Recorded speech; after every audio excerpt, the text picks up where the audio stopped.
দ্বীনের দাওয়াত দিতে গিয়ে রসূলুল্লাহ সাল্লাল্লাহু আলাইহি ওয়াসাল্লাম নানা ধরনের কটূক্তি শুনেছেন এবং বিভিন্ন সময়ে অপমানের শিকার হয়েছেন।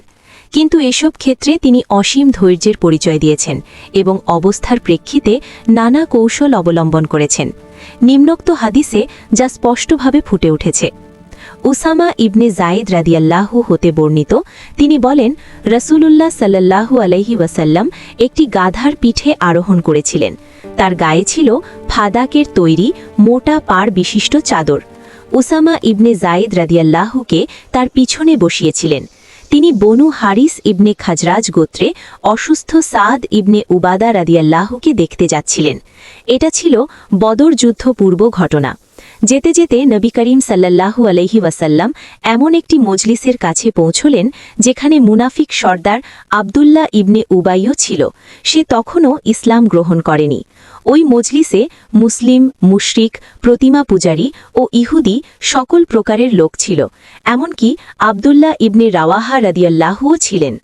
বন্ধুরা, আমাদের ভিডিওগুলো ভালো লাগলে লাইক, কমেন্ট এবং সাবস্ক্রাইব করে পাশে থাকুন।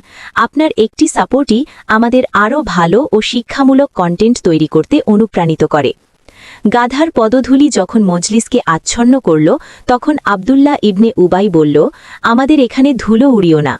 রাসূলুল্লাহ সাল্লাল্লাহু আলাইহি ওয়াসাল্লাম উপস্থিত সবাইকে সালাম করলেন।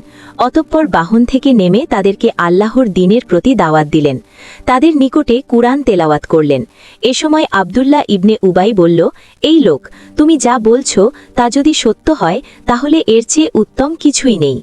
কিন্তু তুমি এই মজলিসে আমাদেরকে জ্বালাতন করো না, বরং তুমি তোমার তাঁবুতে যাও। তোমার কাছে যে যাবে তাকে তুমি তোমার কথা বলবে। অন্যদিকে আবদুল্লাহ ইবনে রাওয়াহা রাদিয়াল্লাহু বললেন, হে আল্লাহর রাসূল, আপনি এখানে যা বলছেন তা বলুন, কারণ আমরা এসব কথা পছন্দ করি। ফলে মুসলিম, মুশরিক ও ইহুদিরা পরস্পর ঝগড়া শুরু করল। এমনকি তারা মারামারিতে লিপ্ত হওয়ার উপক্রম হল।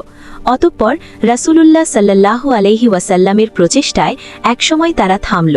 তারপর রাসূল সাল্লাল্লাহু আলাইহি ওয়াসাল্লাম তার বাহনে চড়ে রওয়ানা হলেন এবং সাদ ইবনে উবাদা